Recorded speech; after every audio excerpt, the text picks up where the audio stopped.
Up arrive in the canyon, that's where I long to be, with my three good companions, just my rifle, pony and me.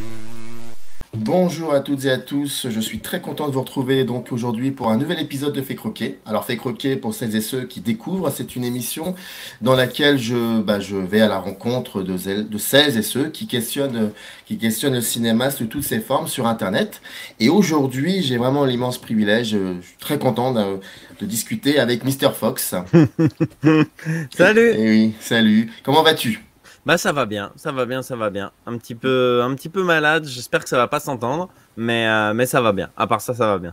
Bon, on se connaît que depuis une minute, donc tout va bien se Oui, tout à passer. fait. Je le sens, je le sens. Il y a une question que je pose à tous mes invités depuis que je fais Croquer, donc depuis maintenant bientôt 2 mois. C'est une question très simple. Je demande à aux invités, pardon, s'ils se souviennent de leur première image qui les a marqués.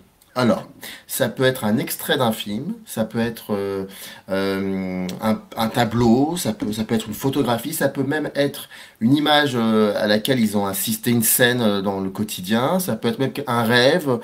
Voilà, il y a toutes formes, toutes sortes d'images, et moi j'aurais voulu connaître ta première image, celle qui t'a le plus marqué. Ouais, tu dis c'est simple comme question, c'est pas si simple comme question, franchement. C'est piégeux. Non, là c'est un peu difficile de répondre. Moi, j'ai de vagues souvenirs de ma première séance cinéma, mais c'est surtout ma mère qui me raconte assez régulièrement cette anecdote. J'en ai des souvenirs un peu fugaces qui accompagnent comme les souvenirs d'enfant, j'allais dire. Mais c'est quand je suis allé voir Le Roi Lion au cinéma.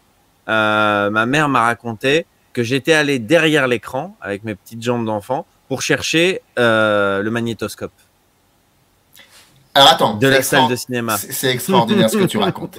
C'est extraordinaire pour deux, trois raisons. La première, c'est que tu dis, tu l'as dit, c'est toi qui dis, c'est réellement ça. Tu as dit, je vais chercher le magnétoscope. Je demandais apparemment à ma mère où était le magnétoscope de ce grand écran. Le magnétoscope géant ou le magnétoscope normal, je ne sais pas, mais apparemment, je cherchais le magnétoscope. Et est-ce que c'est à ce moment-là que tes parents ils t'ont un peu expliqué que non, ça n'est pas forcément un magnétoscope, mais c'est autre chose? Alors là, tu me demandes ma première image fugace. Je saurais pas te dire quelle conversation a précédé ou a suivi ce souvenir de salle. Non, je me rappelle plus du tout. Je me rappelle même plus de à quelle scène on en était quand j'ai fait cette expérience-là. Je ne sais pas. Mais ce qui est très drôle, c'est que tu es allé derrière l'écran, non pas forcément pour voir si les personnages du dessin animé étaient là, mais plutôt pour voir le magnétoscope. Donc c'est C'est autre ça. chose. Tu t'intéressais déjà à la technique, j'ai envie de te dire. Wow, alors là, attention, faut pas surinterpréter des paroles d'enfant non plus. Ah, les paroles d'enfant, c'est très important, ça, les paroles d'enfant. Donc tu n'as aucun souvenir de ce dessin animé, de ce moment que tu as vécu, ce Walt Disney-là? Non. Est-ce que c'est tes parents quels ont été les passeurs, tes premiers passeurs par rapport au cinéma?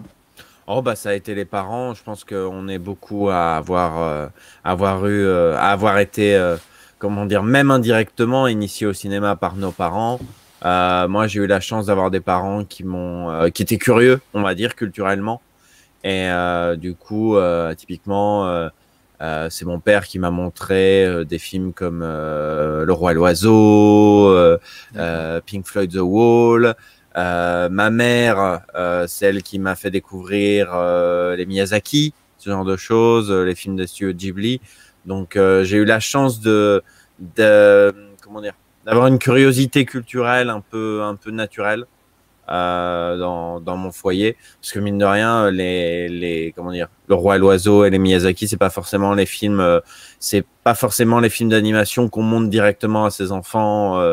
Disons que quand j'en discute avec des gens de mon âge, on est plus sur du Disney, des choses un peu plus grand public, on va dire, Non, mais c'est pour, ça, pour schématiser. exactement. Bon, enfin, même si à l'époque, c'était des films qui étaient destinés Oui, aussi bien sûr. À à un l'époque, grand c'était des grands public. succès, bien sûr. Mais, mais j'allais rebondir là-dessus. C'est vrai que là, tes parents t'ont montré un cinéma qui est un peu, qui est assez exigeant d'ailleurs, j'ai l'impression.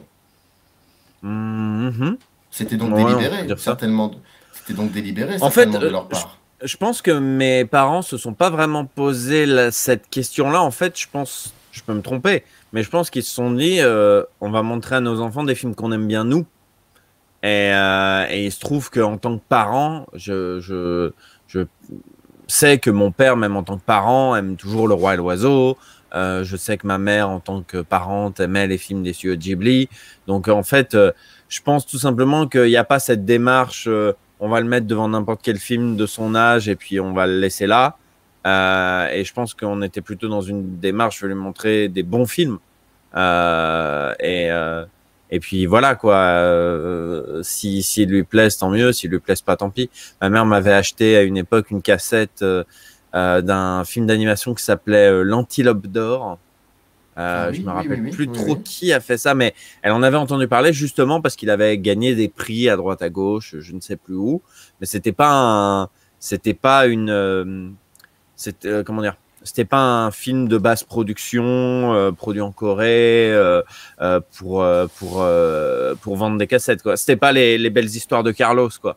On était sur une vraie qualité. Bon, en l'occurrence à l'époque le film m'a pas touché, mais je pense qu'il y avait aussi cette volonté de montrer des films de qualité tout simplement, montrer des films qu'on aime en tant que parent, en se disant que son enfant est pas plus con qu'un autre quoi.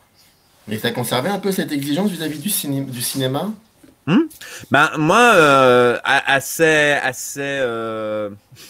c'est marrant que tu poses cette question parce que j'ai souvent la démarche de regarder des films d'animation grand public entre Mhm. guillemets pour voir si en tant qu'adulte il y a des choses à en tirer. Et je pense que en fait en tant qu'adulte on est tout à fait capable de, enfin tout comme les enfants, hein, on sous-estime l'intelligence des enfants, je pense. Oui. Mais je pense que, comment dire, voir un film d'animation pour enfants en tant qu'adulte, comment dire, ça permet de faire le tri pour ce qu'on aimerait, ce qu'on aurait aimé voir si on avait été enfant, quoi. Et typiquement, j'essaye de pas faire de tri, de regarder. Récemment, là, ces dernières semaines, j'ai eu l'occasion de voir le film des Mignons Mhm. que je trouvais pas inintéressant, que je trouvais pas pas crétinisant. On est sur du slapstick, on est sur des choses très cartoonesques et on n'est pas non plus sur une démarche crétinisante comme on peut l'avoir sur des films. Comment dire? Je dirais des films un peu, les films un peu Blue Sky, les trucs comme ça. Et encore, je suis pas sympa quand je dis Blue Sky parce que je crois que c'est eux qui ont sorti le film Snoopy, Snoopy et les Peanuts. Ouais, je suis même Mhm. sûr que c'est eux, qui était une tuerie là pour le coup. C'est vraiment un très très grand film d'animation, très sous-estimé. Et voilà. Et à l'inverse, il y a pas très longtemps, j'ai vu un film que j'aurais aimé voir enfant, Les Razmoquettes rencontrent les de la jungle. Et Ah là, oui. pour le coup, je vais pas dire tomber de haut parce que j'attendais pas grand chose du film, mais j'étais en mode ah ouais, j'aurais pas aimé montrer ça à mes enfants si j'avais été parent quoi. Et à partir entre le moment où tu vas chercher ce magnétoscope imaginaire derrière l'écran de cinéma et le moment où tu crées cette chaîne YouTube, j'imagine qu'il s'en est passé des choses incroyables. Et moi, ce que j'aurais voulu savoir à peu près, c'est quand est-ce que tu as commencé. Bon, le cinéma, on le sait tous, pas besoin de le dire, hein, c'est d'abord et avant tout, et heureusement, un divertissement, quel que soit le film, la nationalité, le genre, c'est d'abord un divertissement. Mais à partir de quand, mais là, si tu es là en face de moi ou à côté de moi, je sais pas comment on peut dire ça comme ça, c'est que il y a quand même derrière une chaîne, il y a aussi donc une envie de transmettre quelque chose. En plus, une chaîne très particulière parce qu'on va parler aussi par rapport au doublage, ça m'intéresse énormément, c'est fascinant d'ailleurs ce que tu fais là-dessus et parce que c'est pas si évident.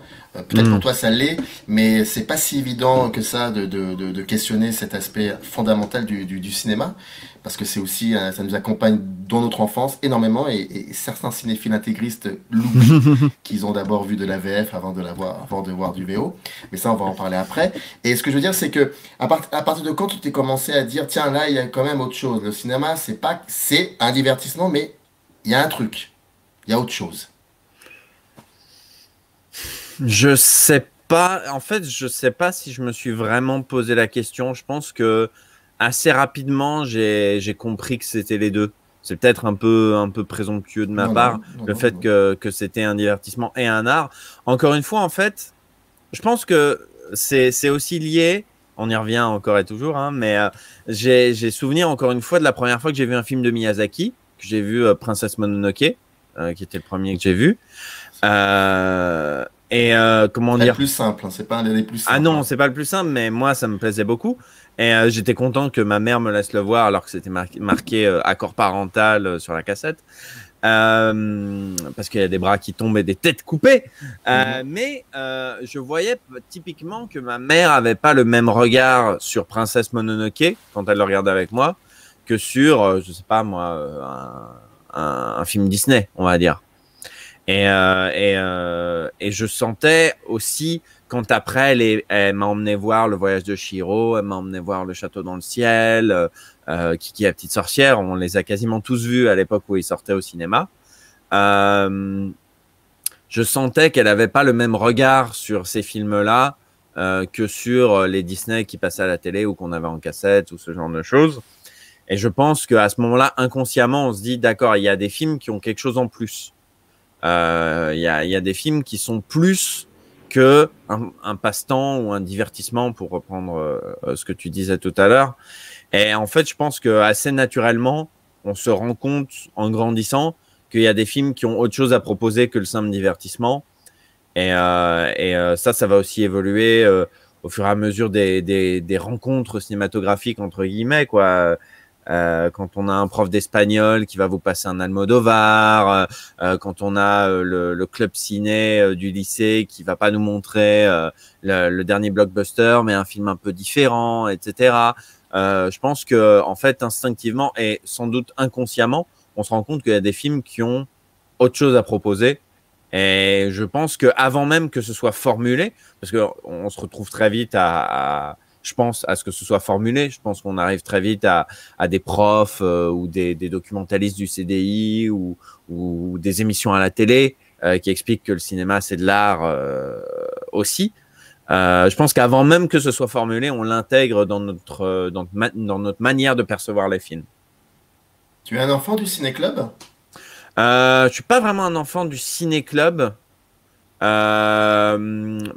je dirais que encore une fois mes parents regardaient plus Arte que TF1 tout simplement, quoi. Donc il y avait aussi comment dire, des films montrés qui n'étaient pas forcément les films que tout le monde allait voir, quoi. Moi j'ai souvenir qu'avec mon père on ne manquait pas une diffusion de Sacré Graal. À chaque fois qu'il passait, c'était des grands, et même quand on est enfant, il y a la scène du lapin tueur.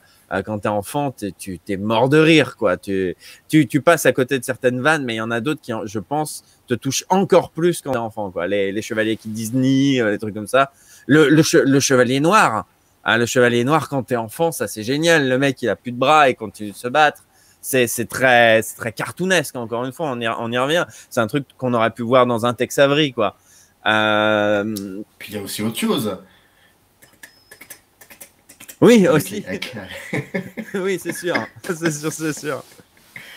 Donc ouais, je crois que c'est tout simplement le choix des films qui fait ça. C'est intéressant que tu me parles du Sacré Graal. Alors il y a deux raisons. Il y en a une que pas très intéressante, mais quand même voilà, il y a Jabberwocky qui va être édité en Blu-ray, qui va être ou qui l'est déjà, je ne sais plus. Je crois qu'il va pas tarder. Moi, j'ai acheté l'édition DVD anglaise à l'époque. Voilà, voilà, donc il y a Jabberwocky. Bon, c'est le premier véritable film de Terry Gilliam. Il avait fait Sacré Graal avant, mais bon.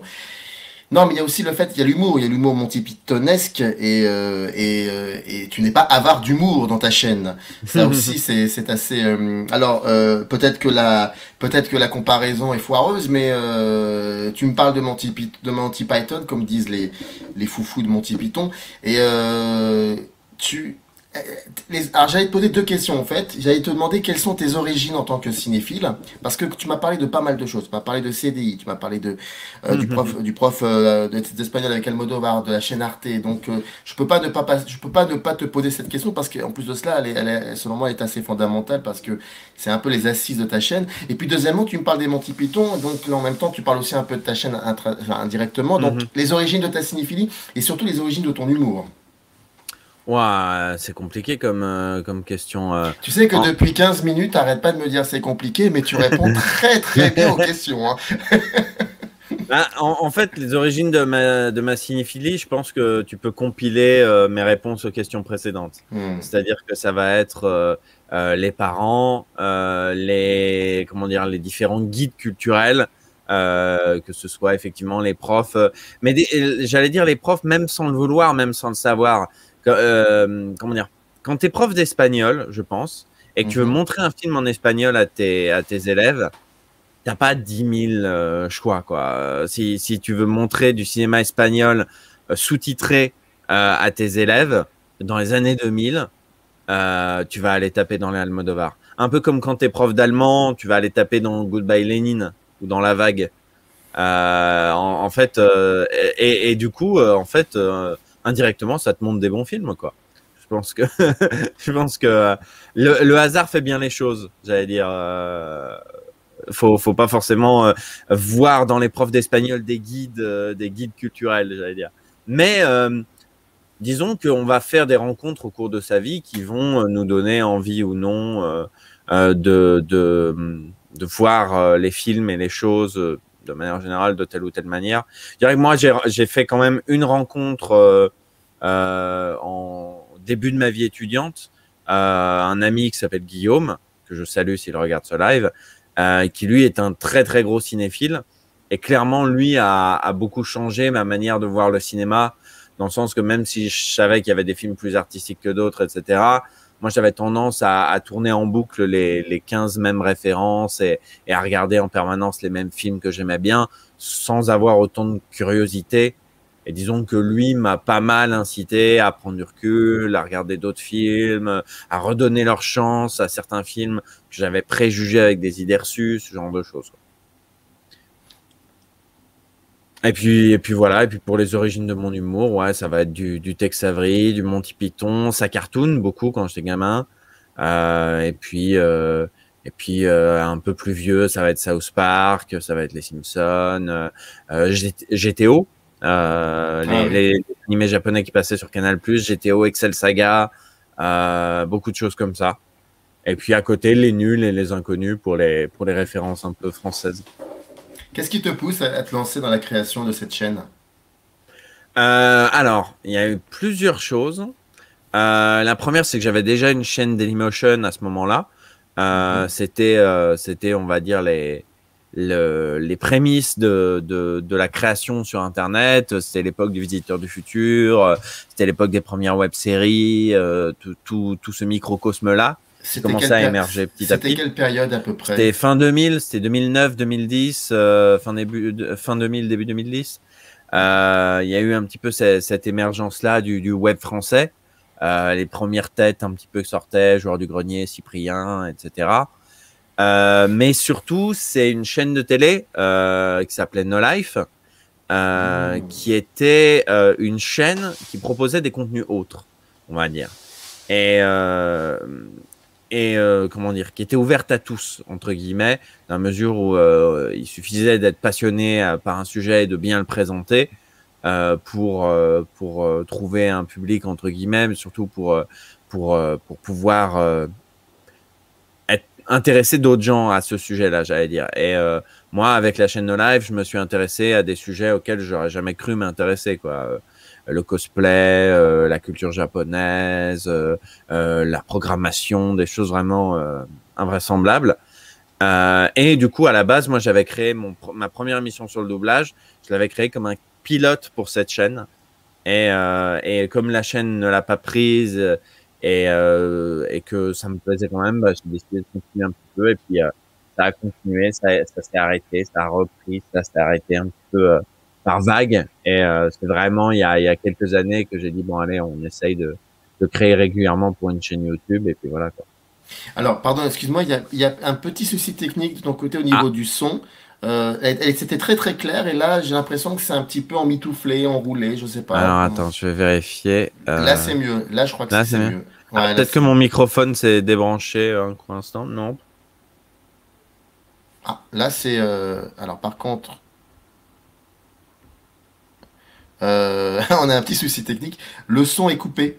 Le son est coupé. Là, est-ce que Voilà. ouais. Tu veux que je reprenne du coup ou... Non, non, non, on t'entendait très bien, mais on avait l'impression qu'à un moment, ta voix était un peu, oui, un petit Je peu pense que le emmitouflée. micro s'est un peu perdu à un moment. Non, mais c'est pas grave, ça fait, c'est bien parfois l'hésitation et les petits accidents comme de cette manière, c'est pas mal.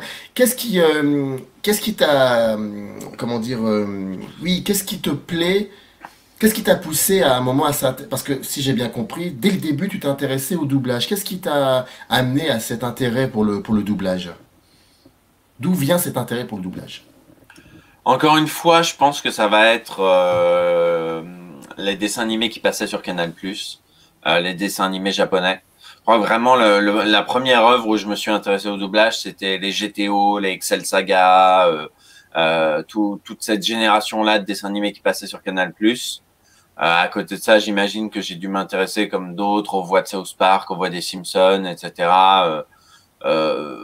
En fait, je me suis mais je pense que c'est plus les animés japonais, parce qu'au moment où je regardais les animés japonais sur Canal+, il y avait vraiment une question de les dessins animés japonais, ça se regarde en japonais. C'était les débuts d'Internet, c'était les débuts du fansub, des épisodes de Naruto sous-titrés par des fans, etc.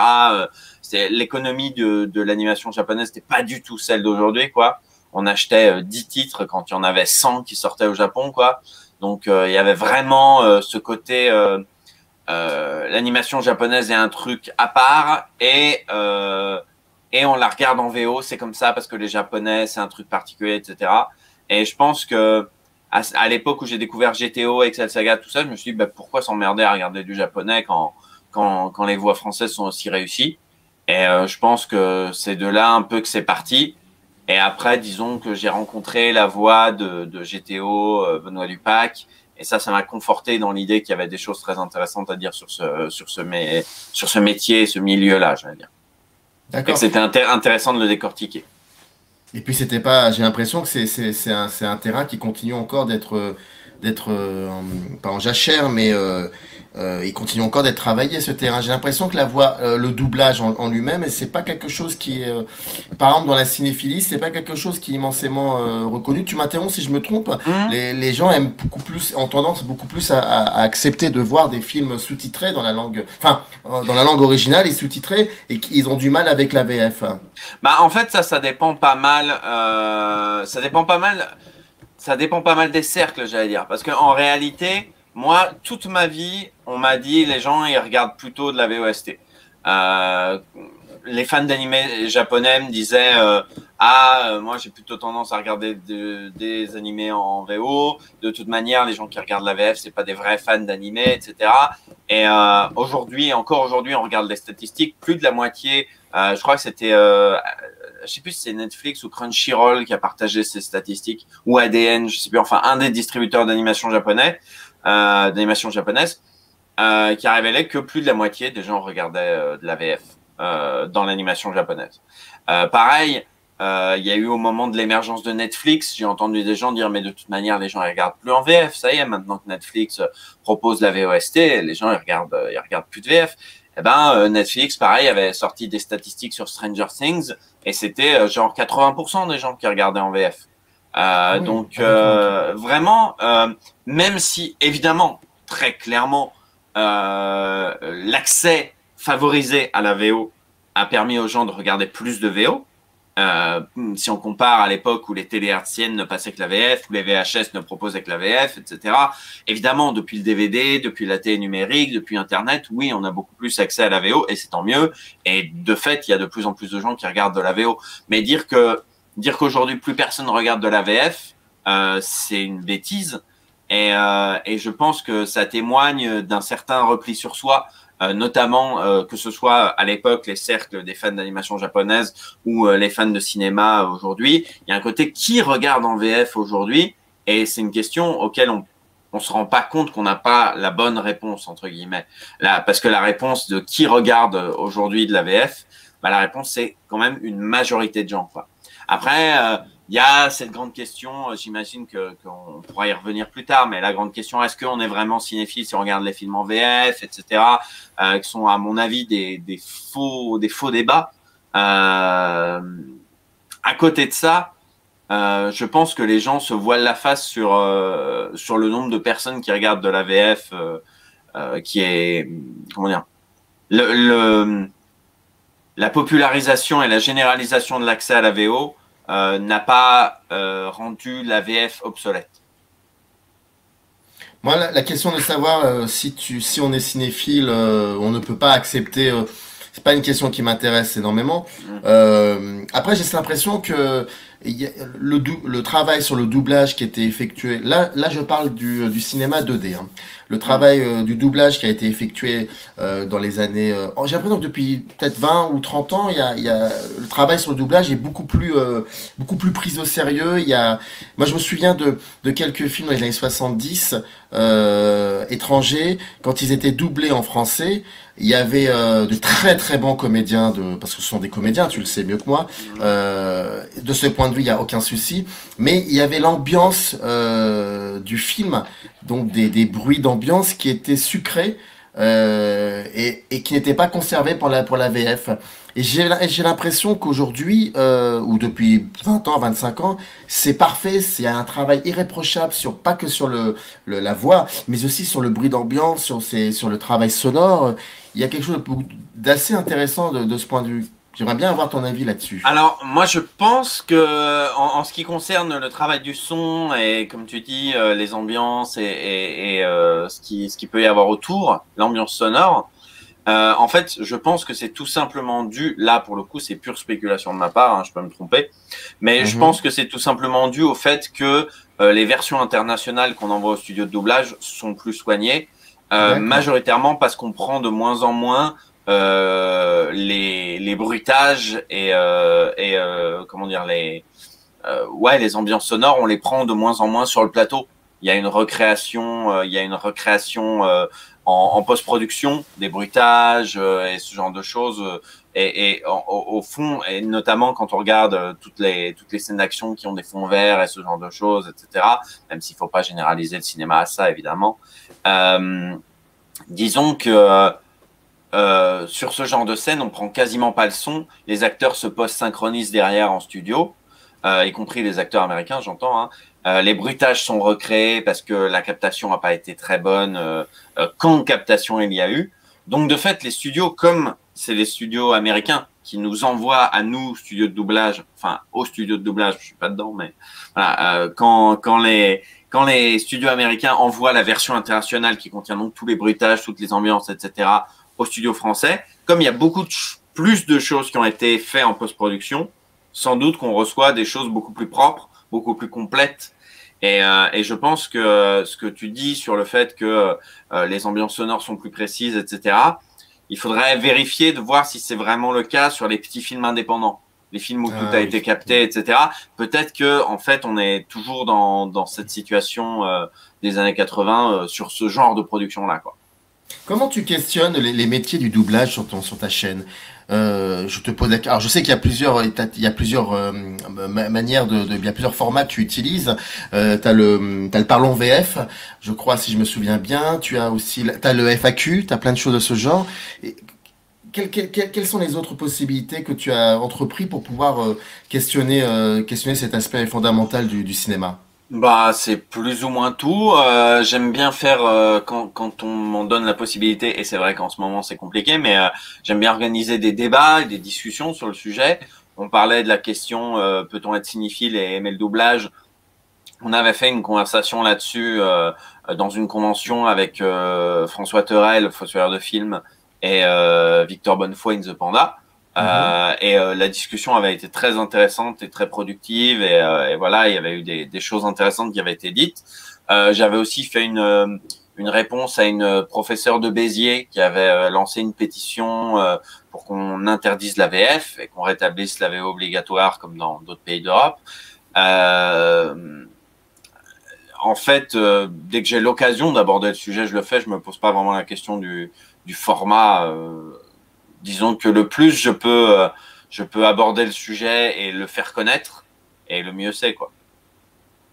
Et il y a aussi d'autres manières, mais je veux dire, il y a aussi des interviews, j'imagine que tu dois faire et qu'on voit qu'on voit Ouais, ouais. dans Alors, tes vidéos. le gros problème des interviews, c'est que c'est très chiant à dérocher.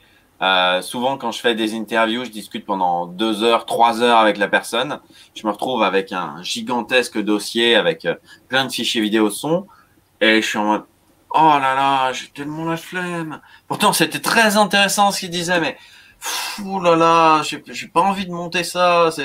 C'est pas le plus rigolo à monter, on va dire, une interview. Par rapport à une émission où on va mettre plein d'extraits, on va faire chevaucher voix off et plateau, etc., machin, qui est très grisant. Les interviews, à l'inverse, c'est moins drôle. Et du coup, moi, j'ai des centaines et des centaines de gigas d'interviews qui s'entassent dans mon disque dur. Et où je suis en mode, il faudrait que je prenne le temps de les monter, mais... Ah, que tu n'as pas montré, que tu n'as pas... Ah, d'accord. Ah ouais. Ok. J'en ai beaucoup, j'en ai beaucoup. Rien que là, ma dernière émission sur Futurama, j'ai eu l'occasion de faire une longue interview de Jean-Pierre Moulin et une longue interview d'Alexis Thomasian. Les deux disent des choses très intéressantes, mais on a discuté pendant 1 heure et demie, 2 heures, et du coup, moi, je suis en mode, oh, j'ai pas envie de monter ça, quoi. Donc, ça traîne. Il faudra que je le fasse. Il faudra que je le fasse de toute manière. Il va bien falloir. Mais disons que je trouve beaucoup plus facilement la motivation pour mes formats que pour les interviews, hélas. Quand on regarde un peu ta chaîne, quand on regarde un petit peu les vidéos que tu nous proposes, bon, c'est vrai qu'il y a, je sais pas si on pourrait dire le gros du travail, mais il y a beaucoup de choses effectivement sur axé autour du doublage, mais il y a aussi autre chose. Et j'ai cette impression que c'est une espèce de grenier, et il y a plein de trucs dans ce grenier, ça part parfois dans tous les sens. C'est plus des questions que tu poses que des trucs sur des films bien précis. Et alors, tu vas peut-être ne pas être d'accord ou voire même mécontent sur ce que... Mais j'ai autant pour le doublage, tu sais ce que tu veux.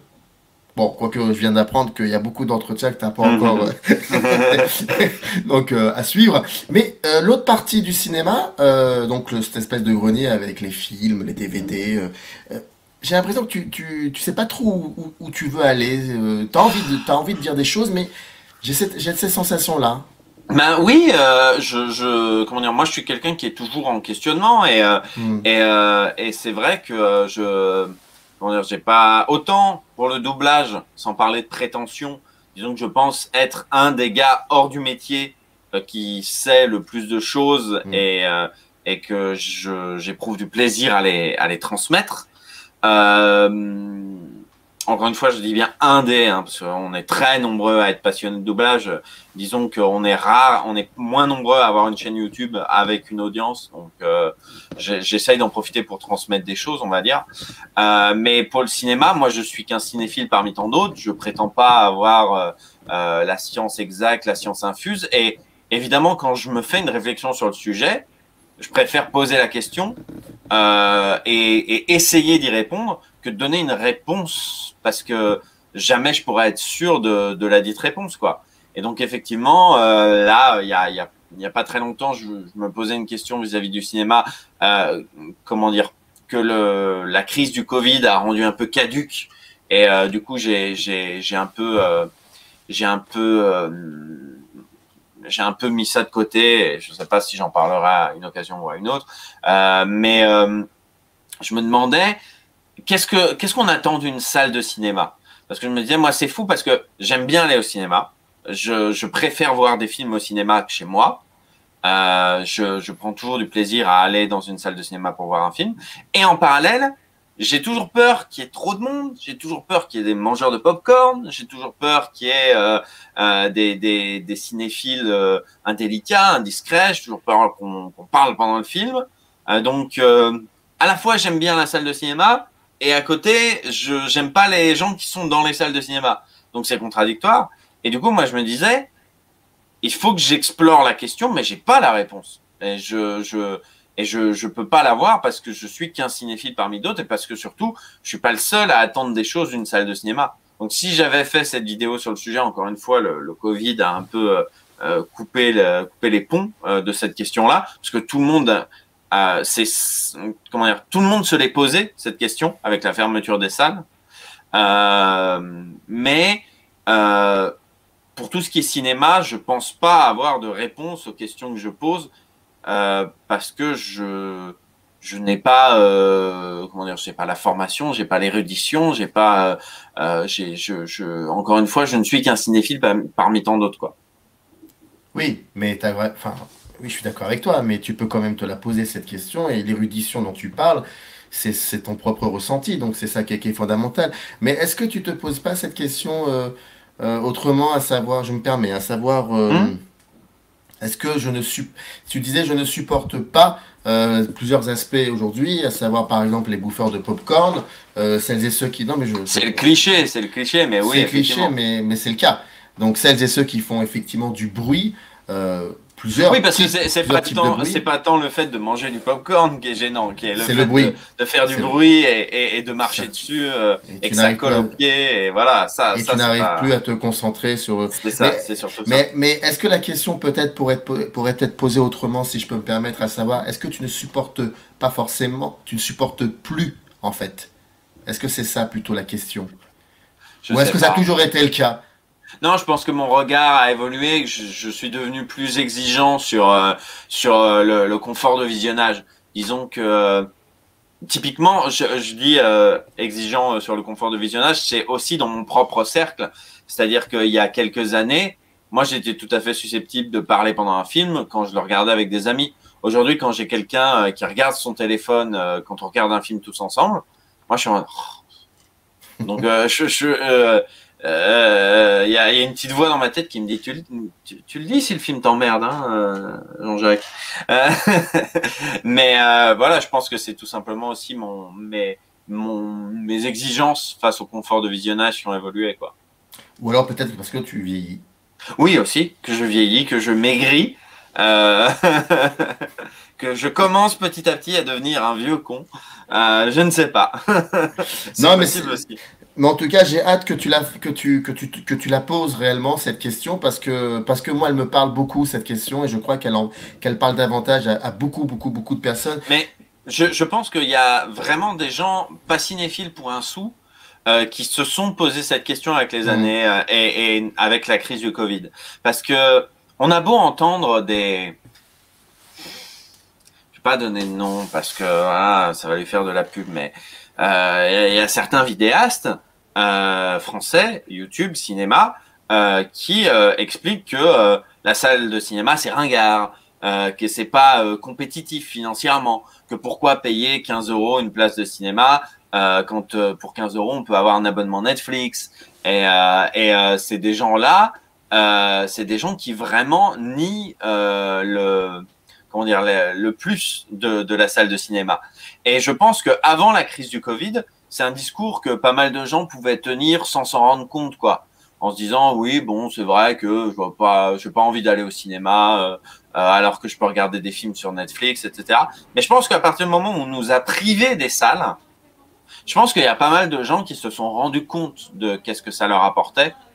Et je pense qu'il y a pas mal de gens qui ont réagi sur ce point-là en se disant ah ouais non je pensais que je pouvais regarder je pouvais me contenter de regarder Netflix, contenter entre de grandes guillemets, hein, mais je pensais qu'en fait j'avais pas besoin de la salle de cinéma, mais peut-être plus que ce que je pensais en fait. Tu pas l'impression, tu sais, malheureusement, il y a des pays dans ce monde qui n'ont pas d'industrie de cinéma. Ils ont des Mm. films épars comme ça ici et là. Nous, on a cette chance en France d'avoir une industrie du cinéma. Et qui dit industrie, ça veut dire que lorsqu'on va au cinéma, enfin, lorsqu'on nous allions au cinéma, on prenait ce petit ticket là, ce fameux ticket qui permettait de Le ticket financer. d'or. Voilà, qui permettait de financer les autres films. Donc c'est pour ça qu'il faut aller au cinéma, c'est pour financer des films. Mais n'as-tu pas cette impression depuis maintenant, ça va faire bientôt un an, où on a cette impression de vivre dans un pays où il n'y a pas d'industrie de cinéma? Oh non. Tu veux dire par rapport au Covid ou par rapport à même avant? Ah non, non, non, moi je te parle par rapport au Covid. Le fait de ne Ah d'accord. le fait de ne plus aller au cinéma, de ne plus voir de films, de ne plus payer, d'avoir ce ticket, de ne plus participer finalement à la mise en œuvre d'œuvres prochaines. Là, pour l'instant, à part les sorties DVD, des livres aussi, beaucoup de livres sur le cinéma, mais je parle pas de ce qui est plateforme, hein, que je respecte beaucoup et que je trouve c'est très important, c'est intéressant. Voilà, il faut aussi un peu évoluer. Mais là, pour le coup, les tournages sont pratiquement arrêtés, il y en a quelques-uns. Il y a tous les distributeurs et producteurs le disent lorsque la situation reviendra normale, parce qu'elle va redevenir normale un jour ou l'autre. Bah, ils ont chacun une vingtaine de films qui se battent sur leurs étagères, donc ça va être le bazar incroyable. Ne penses-tu pas qu'actuellement, je me permets cette question parce que tu en as un petit peu parlé, en fait, qu'on est en train de vivre dans une situation où il n'y a pas vraiment une industrie. Ben, c'est compliqué parce que moi, vraiment, cette crise du Covid, je la vis comme une sorte de parenthèse. Et comme tu le disais, moi, je reste persuadé que la situation va redevenir, va redevenir plus ou moins normale. Parce qu'il y a quand même de plus en plus de gens qui expliquent que la situation ne redeviendra jamais celle qu'on a connue avant la crise du Covid, qu'il y a des comportements qui vont changer, qu'il y a des habitudes qu'on a qui vont changer. C'est vrai que moi, je pense très sincèrement être un petit peu dans le déni en me disant tout va redevenir exactement comme avant et puis on oubliera cette histoire. Je pense que cette crise du Covid, elle va changer au-delà de la phase de notre économie parce qu'effectivement, il y a plein de choses qui vont fermer. Je pense que c'est aussi tout simplement comment dire, des habitudes sociales et sociétales qui vont changer avec le temps. Pour ce qui est de l'industrie cinématographique, moi, je peux pas juger parce qu'encore une fois, on est dans une parenthèse. C'est dire qu'il y a plus d'industrie, c'est difficile parce qu'on est vraiment dans cette crise du Covid, on est vraiment sous l'eau, quoi. C'est difficile d'avoir je vais prendre une métaphore toute pourrie, hein, mais c'est difficile d'ouvrir les yeux quand on est sous l'eau, quoi. On est tellement dans une situation particulière que ça me paraît impossible de faire un état des lieux, quoi. Je pense qu'on pourra faire un bilan une fois qu'on aura sorti la tête sous l'eau, tu vois. Une fois qu'on sera sorti de cette crise Covid, on pourra dire ouais bah c'était pas ouf. Ouais bah ça a eu un impact sur notre industrie. Mais tant qu'on est dedans, moi j'ai du mal à faire un état des lieux. Ça fait combien Encore une fois, c'est peut-être aussi une forme de déni. Hein. C'est peut-être aussi un côté. Ah non, mais on en reparlera. On en reparlera quand les choses sont normales. On en reparlera quand les choses sont normales. Ça fait combien de temps que tu as lancé ta chaîne? Alors, ça fait combien de temps que je l'ai lancée ou ça fait combien de temps qu'elle commence à décoller? Alors, la question, elle est vraiment très simple parce que j'allais te poser finalement la deuxième question qui est. Donc, ça fait combien de temps que tu as lancé ta chaîne? J'ai lancé ma chaîne il y a 11 ans maintenant. 11 ans, d'accord. Donc oui, à peu près, d'accord. Mais elle a traversé un petit peu toutes les étapes de YouTube. C'est-à-dire que YouTube, au début, c'est un truc que j'aime bien rappeler en rigolant, mais c'est vraiment ça. Et les gens, je pense notamment les gens qui ont grandi avec YouTube ont tendance à l'oublier. YouTube, au début, c'était une poubelle. C'était un endroit où on postait aussi bien du contenu, genre des courts-métrages, que les vacances avec grand-mère, qu'un chien qui se pète la gueule, que n'importe quoi. En fait, il n'y avait pas du tout de mise en avant des créateurs sur YouTube. YouTube était vraiment, véritablement une poubelle. Et ce qui servait à mettre en avant des contenus, c'était pas l'algorithme, c'était pas ce genre de choses, c'était des sites comme Coréus, c'était le bouche à oreille, c'était comment dire, YouTube en soi n'avait pas de ligne éditoriale. Avec le temps, les choses ont évolué. Il y a des vidéastes qui sont sortis du lot et qui ont voulu sortir du lot d'autres vidéastes. Ça, c'était l'époque du 29 avec Antoine Daniel et ce genre de format-là. Et puis, petit à petit, l'algorithme a commencé à mettre en avant lui-même des choses, etc. Mais le gros problème que j'avais, moi, au tout début de ma chaîne, c'est que les gens qui regardaient mes vidéos sur le doublage, c'était des gens qui s'intéressaient déjà au doublage. Et donc, de fait, mes retours, c'était pas « ouais, c'est intéressant ce que tu dis », c'était « t'as oublié de parler de ci, de ça, de ci, de ça ». Donc, il y avait… je parlais qu'à des gens qui étaient plus exigeants que ça. Donc, de fait, c'était pas hyper motivant. Et avec le temps, j'ai commencé à parler à des gens que ça n'intéressait pas. Et ça, tout de suite, c'est devenu plus intéressant. Donc, ma chaîne, je l'ai vraiment lancée en 2010, janvier 2010. Mais j'ai commencé à faire des contenus pour YouTube qui ont commencé à intéresser YouTube, etc. Ça, c'était plutôt vers 2015-2016, on va dire. D'accord. D'accord. On est en 2021. Bon, il y a une situation très, très, très inconfortable, on va dire ça comme ça. Est-ce que...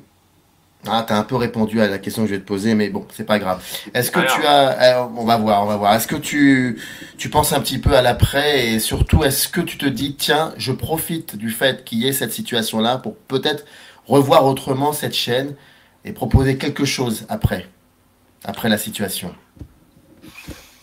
Bah, en fait, le gros problème que le Covid pose actuellement vis-à-vis de ma chaîne, c'est que au moment, enfin, comment dire, pas très longtemps avant que la crise du Covid explose, moi, j'avais réalisé un reportage dans les coulisses du doublage du film Parasite. Ouais. Et ça m'avait beaucoup plu. Et j'ai eu l'occasion de refaire ça avec le film Promare, qui est un film d'animation japonais vachement bien. Et moi, j'étais en mode, j'ai envie de continuer de faire ça. J'ai envie d'aller dans les studios. Il faut que je trouve des distributeurs qui sont d'accord pour me faire confiance, qui sont d'accord pour mettre en avant le doublage, qui sont d'accord pour s'en occuper suffisamment à l'avance, parce que le doublage, ça se fait avant la campagne de com autour du film. Donc, je savais pas. Je me disais, j'ai envie de mettre ça en avant. Et le problème, c'est que là, le Covid, c'est plus possible. C'est une seule personne dans les studios à la fois. Les barrières entre les comédiens et les barrières de plexiglas entre le comédien et l'ingénieur du son, entre l'ingénieur du son et le directeur artistique, etc. Il y a beaucoup de sécurité sanitaire qui a été mise en place, etc. Et c'est aussi de ça quand je parle du fait que on reviendra jamais vraiment à la situation initiale. C'est que je pense que quand la crise du Covid sera derrière nous, va quand même y avoir des choses qui vont rester on va quand même avoir un héritage de cette situation sanitaire compliquée et j'ai des gens du métier qui me disent déjà que les studios comptent bien se servir de cette excuse pour interdire l'accès au corps étranger dans les studios de doublage, quoi. Donc je pense que c'est un truc que j'aimerais bien faire quand ce sera à nouveau possible de le faire, mais je sais pas si ce sera à nouveau possible de le faire. Je sais pas si ça répond à ta question. Ça, c'est parfait, c'est parfait. Je vois très bien où tu veux en venir et écoute, ben, je pense avoir fait le tour et c'était très moi, je veux montrer les studios. J'allais dire, moi, je veux montrer les studios. À l'heure actuelle, c'est impossible de montrer les studios parce que les studios sont fermés à tout le monde. Et j'ai peur qu'ils rouvrent pas tout de suite, même quand le Covid sera derrière nous, quoi. Ce qui est assez incroyable, c'est qu'il y a beaucoup de confrères et consoeurs, de tes confrères et consoeurs, qui ont ce point commun avec toi, Mr. Fox, d'être là depuis assez longtemps. Donc il y a plusieurs vagues comme ça chez YouTube. Et j'ai cette impression que comment on peut dire ça, parmi les premiers comme toi, aujourd'hui, ils cherchent autre chose dans leur manière de questionner le cinéma chez YouTube. Ce n'est plus les fameuses critiques ou autre chose. C'est vraiment différent. Toi, par exemple, tu nous dis, moi j'ai envie de m'intéresser à ce qui se passe dans les studios et prendre la caméra, y aller.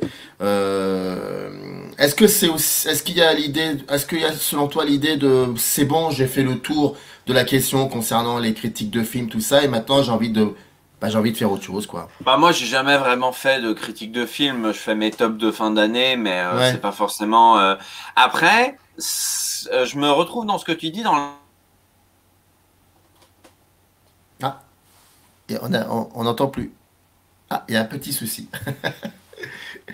Il y a beaucoup d'aléas dans cet enregistrement. Est-ce que tu m'entends? Est-ce que là, ça marche mieux? Parfait. Je sais pas pourquoi ça a fait ça. Bon, bref. C'est pas grave. Du coup, oui, je me retrouve dans ce que tu dis, dans la mesure où assez régulièrement, pour mon émission principale, Parlons VF, il y a des gens qui me disent c'est quand que tu vas parler de One Piece, c'est quand que tu vas parler de Naruto, c'est quand que tu vas parler de Retour vers le futur, etc. Moi, je suis en mode, mais moi, ça m'intéresse pas. Si c'est juste prendre une œuvre et dire bah le doublage il est bien, le doublage il est pas bien, c'est pas intéressant.